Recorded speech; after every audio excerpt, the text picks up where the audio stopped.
Hello everyone, আমার একটা নতুন ভিডিওতে তোমাদের সকলকে অনেক অনেক ওয়েলকাম। তো আজকে বানাবো হচ্ছে চিকেন মিক্স ফ্রাইড রাইস। তো তার জন্য ফার্স্টেই আমি চিকেনটাকে ছোটো ছোটো করে কেটে ভেজে নিচ্ছি, আর এইদিকে আমি ভাতটা করে নিয়েছি এই যে বাসমতি চালের। তো এরপরে আমি পেঁয়াজ, তারপরে গাজর, মটরশুঁটি, বিন সব কিছু একসঙ্গে দিয়ে ভালো করে ভেজে নেব। তো এখন আমি পেঁয়াজটাকে দিয়ে দিয়েছি, পেঁয়াজটাকে দিয়ে হালকা লবণও দিয়ে দিয়েছি যাতে তাড়াতাড়ি পেঁয়াজটা সেদ্ধ হয়ে ভাজা হয়ে যায়।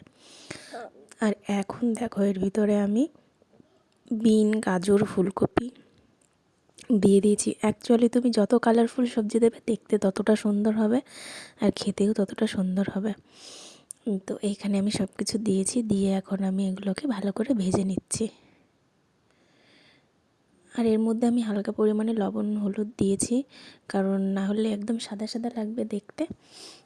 তো তার জন্য আমি হালকা পরিমাণে হলুদও দিয়ে দিয়েছি। তো এখন যে স্মেল বেরোচ্ছে খুবই সুন্দর। অ্যাকচুয়ালি সব সবজি দিয়ে এরকম ভাজা করলেও কিন্তু খেতে খুব ভালো লাগে। তো তার মধ্যে আমি একটু চিকেন দিয়েছি, আর কাজু কিশমিশটাও দেবো, সেটা আমি ভাতের ভিতরে দিয়ে রেখেছি। তো এখন আমি ভালো করে মিশিয়ে নিচ্ছি আর ভেজে নিচ্ছি যাতে সব সবজিগুলো সিদ্ধ হয়ে যায়। তো এখনও ভালোভাবে সেদ্ধ হয়নি, তার জন্য ভাবছি একটু ঢেকে দেবো, ঢেকে দিয়ে কিছুক্ষণ রাখবো। তো তারপরে দেখছি যে মোটামুটি হয়ে গেছে। তো এখন এই যে ধনেপাতা দিয়ে দিয়েছি, আর এই যে এখন আমি যে ভাতটা করে রেখেছিলাম ওটাই এখন দিয়ে দিচ্ছি। দিয়ে এবার ভালো করে এগুলোকে মিশিয়ে নেব। আর ভাতের ভিতরে কিন্তু আমি যখন রান্না করেছিলাম ভাতটা, তখন কিন্তু ওর মধ্যে লবণ দিয়েছিলাম যাতে খেতে খুবই টেস্টি হয়। আর যদি ভাতের মধ্যে তুমি লবণ না দাও তাহলে কিন্তু অতটা টেস্টি হবে না। পরে দিলেও হয়, কিন্তু আগে দিলে একটু ভালো হয়, তাহলে ভাতটাও একটার সঙ্গে একটা মিশেও যায় না। তো এখন আমি এগুলোকে ভালো করে মিশিয়ে নিচ্ছি। আর দেখো দেখতে কতটা সুন্দর হয়েছে। আর দেখবে যেই জিনিস দেখতে খুবই সুন্দর হয় সেই জিনিস কিন্তু খেতেও খুবই ভালো হয়। তো এখানে দেখো কত সুন্দর লাগছে দেখতে।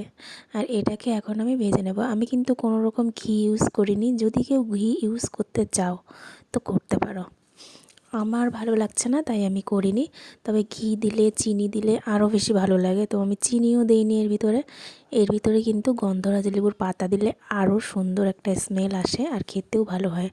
আগে একদিন আমি যখন করেছিলাম তখন ওর ভিতরে গন্ধরাজ লেবুর পাতা দিয়েছিলাম, কিন্তু আজকে আমি গন্ধরাজ লেবুর পাতা পাইনি, তো এই জন্যে আমি পাতাটা দেইনি।